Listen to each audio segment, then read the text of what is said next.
నల్గొండ జిల్లాలోనే కొండమల్లేపల్లిని ఒక ప్రధాన అభివృద్ధి కేంద్రంగా డెవలప్మెంట్ ఏరియా తీర్చిదిద్దామని గ్రామ సర్పంచ్ యుగంధర్రెడ్డి ధీమా వ్యక్తం చేశారు.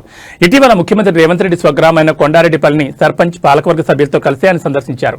అక్కడ జరుగుతున్న అభివృద్ధి పనులను, మౌలిక వసతుల కల్పనను వారు క్షుణ్ణంగా పరిశీలించారు. ఈ సందర్భంగా సర్పంచ్ మాట్లాడుతూ కొండారెడ్డిపల్లి తరహాలోనే కొండమల్లేపల్లిలోనూ ఆధునిక వసతులు కల్పించేందుకు ప్రణాళికలు సిద్ధం చేస్తున్నట్టు తెలిపారు.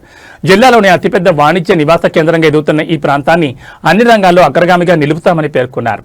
ప్రజాప్రతినిధులు, అధికారులు సమన్వయంతో పనిచేసి గ్రామాన్ని ఆదర్శంగా మారుస్తామని ఆయన స్పష్టం చేశారు. ఈ కార్యక్రమంలో గ్రామ పాలకవర్గ సభ్యులు, ఇతర ముఖ్య నాయకులు పాల్గొన్నారు. అందరికీ నమస్కారం. నా పేరు పస్నూరు యుగంధర్రెడ్డి, కొండమల్లేపల్లి సర్పంచ్.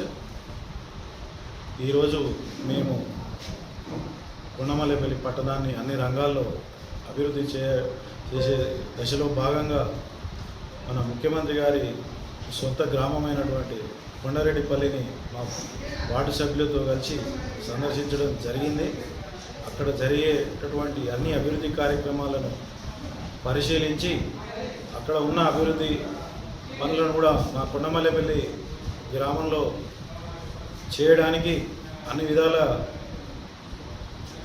కృషి చేయడానికి మా ఎమ్మెల్యే బాలునాయక్ గారి సహకారంతో సీఎం గారి ఊర్లో ఏవైతే డెవలప్మెంట్స్ ఉన్నాయో ఆ అభివృద్ధి కార్యక్రమాలన్నీ మా పట్టణంలో కూడా చేయడానికి కృషి చేస్తానని కొండమల్లేపల్లి గ్రామ పంచాయతీ పరిధిలో సీసీ రోడ్లు కానీ, అండర్ గ్రౌండ్ డ్రైనేజీలు కానీ, సీసీ కెమెరాల వ్యవస్థ కానీ, solar plant, central lighting system, landscaping, nursery, greenery, ప్రతి పట్టణాన్ని అన్ని రంగాల్లో తెలంగాణలోనే ఆదర్శ గ్రామ పంచాయతీగా తీర్చిదిద్దడానికి మా శక్తివంచన లేకుండా కృషి చేస్తామని వాగ్దానం చేస్తున్నాం.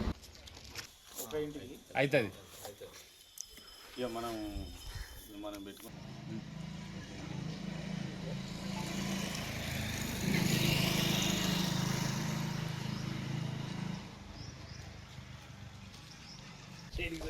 మీ ఊరికి ఎన్ని మంచి గవర్నమెంట్ నుంచి 60 అయినాయి. ఏం చేస్తే పర్చేజ్